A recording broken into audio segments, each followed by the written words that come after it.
As a fan of WWE, you become used to watching terrible television, feeling like out of hope for the company, only watching the show because, oh, it could get better one day, that kind of thing.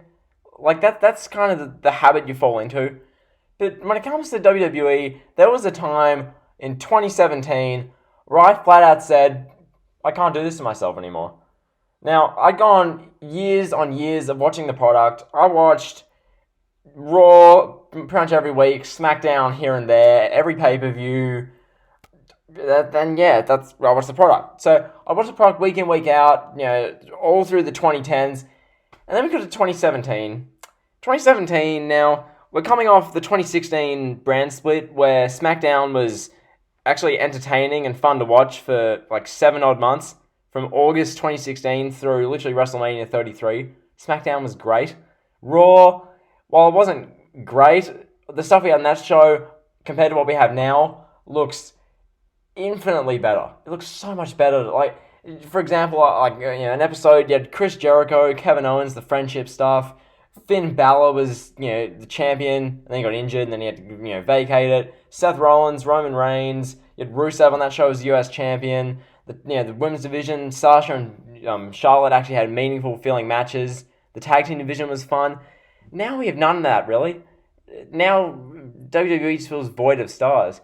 And there was a time in 2016, going to 2017, watching Raw, I was getting bored. SmackDown was good. And then SmackDown, after WrestleMania 33, took a nosedive in quality. And when I'm talking nosedive, I mean nosedive. SmackDown it went from a show which was the land of opportunity, led by Dean Ambrose, John Cena, AJ Styles, Dolph Ziggler, and The Miz, alongside a fun women's division and a fun tag team division. It went from that to Jinder Mahal versus Randy Orton. And what else? What else was even on that show? Cena and Rusev having a feud for 4 months. A women's division and a tag division that felt like it couldn't mean anything less. So SmackDown in 2017, when Jinder Mahal was champion, that was the straw that broke my back. Jinder Mahal winning the WWE Championship. I'll never forget where I was when I saw that. It was a moment in which I thought, this is the same guy who was in 3MB getting squashed by The Miz and Del Rio every week in 2012. The same guy who was a consistent performer on WWE Superstars and Main Event. Jinder Mahal. And that guy teamed with the Singh brothers and won the WWE Championship at a pay-per-view from Randy Orton. And it was at that moment I thought, I can't do this to myself. And also at that stage in my life, I didn't really want to watch wrestling anymore. Because I watched it through my childhood, and then I got to this stage, I was just like, I need some time off from this. I can't put myself through this. Because if you've watched pro wrestling week in, week out, doing reviews or, really paying attention to the product for like over a decade now, you have been suffering. Like, I'm so happy I took this break because from after WrestleMania 33, because Jinder won at the pay-per-view after Mania 33, from WrestleMania 33, genuinely through 2019, I just didn't even watch this product. And I'm so happy I didn't. 2018 Monday Night Raw.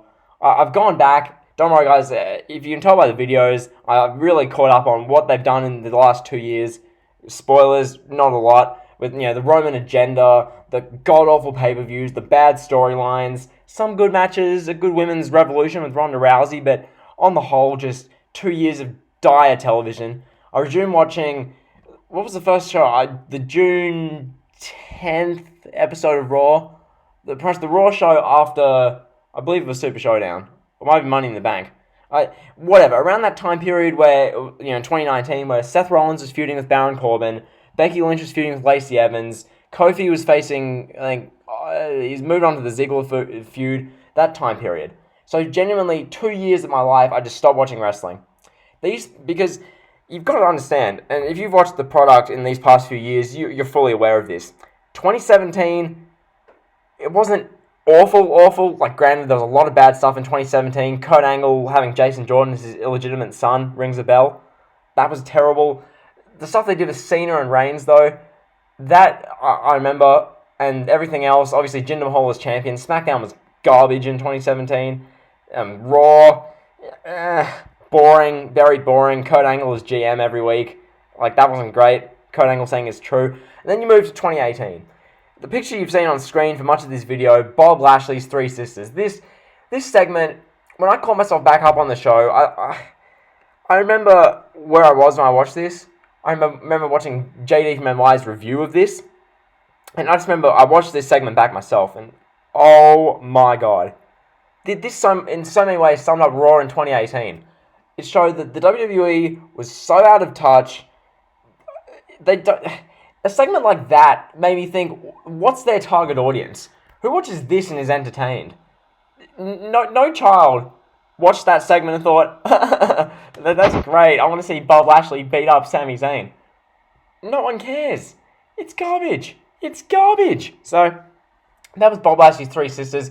One of the many awful moments from 2017 through 2019 on Monday Night Raw and SmackDown. SmackDown's not immune to this. SmackDown these past few years is Shane McMahon getting more TV time than any active competitor. Shane McMahon winning the WWE World Cup. Just everything they've done. It's just ridiculous. The Women's Revolution saved it to an extent. But in saying that from that time period with the WWE Women's Revolution, what are we talking? We're talking post SummerSlam 2018 through WrestleMania 35. Because before that, it was crap. After that, it's been crap with Becky Lynch. It's literally like 2018. Let's use that as an example again. Alexa Bliss and Nia Jax. Who remembers the bullying storyline where Alexa Bliss is making fun of Nia Jax because Nia Jax is triple XL everything? Like, what is that? Like, I'm sorry, I don't care to watch a storyline which is being used purely to get people to watch Total Divas. Like, are you for real? 2018 WWE was so bad. And, like, the pay-per-views weren't even that great. The Rumble was good. I remember really enjoying the Rumble because Shinsuke won it that year. And then they did that disappointing as hell Shinsuke and AJ Styles feud. And then what? And then, as far as pay-per-views, WrestleMania was garbage. SummerSlam was alright. And then what? Hell in a Cell, I liked. Evolution, I liked. Crown Jewel stank. Survivor Series was great. And TLC was great. Well, the last 2 hours were. The first 2 hours of TLC 2018 sucked. But this is my point. WWE, in the time I didn't watch, like after WrestleMania 33 through middle of 2019, it was the time which I'm so grateful and happy that I didn't watch. Now, during that time period, trust me, I had times where I was like, I'm going to get back into watching the show. And I'd watch a Raw episode. So, like, for example, I remember I was going to watch Raw again. This is October 2018. They're building up Super Showdown in Saudi Arabia, Crown Jewel 2018. They're building up these, like, foreign house shows. And literally, I remember the Triple H Shawn Michaels stuff. I'm watching this thinking, why? And then the rest of the show sucked. And I was just like, I'm not doing this to myself. So I just didn't watch Raw or SmackDown or a pay-per-view literally for another 8 months. And then I watched the June 10th Raw, and I was like, you know what, I might as well get back into this. And there were a fair few months in 2019, June, July, August, September, October, November. I thought, why am I watching this? Because it become a habit. Again, you get into this cycle with the wrestling fan thing, it becoming just monotony. And then I thought to myself, I can actually make something out of this. I can actually do something for pro wrestling. I can actually have a voice, because, not to blow my own trumpet, but I mean, my voice and how I communicate on this channel is more entertaining than a lot of channels in the community. Hate to offend people, but that's the truth as far as like emotive language. So I think I can express in pretty decent words how insufferable these shows can be, what they can do to get better, my experience as a wrestling fan, what they could have done, that kind of thing. So really, that's the point of this video. Really discussing to you guys how 2017 through 2019 was a time period in the WWE that was so insufferable that I could not watch it. I tried, but time and time again, whether it was the Triple H, Shawn Michaels, Saudi Arabia build for the DX Brothers of Destruction match, whether it was, what was another Raw I watched? I watched Survivor Series 2017. I did watch that show. I remember thinking to myself, why is Braun Strowman the face of Raw? Why is any of this happening? Because what was 2017 then? What was the latter part of 2017 on Raw?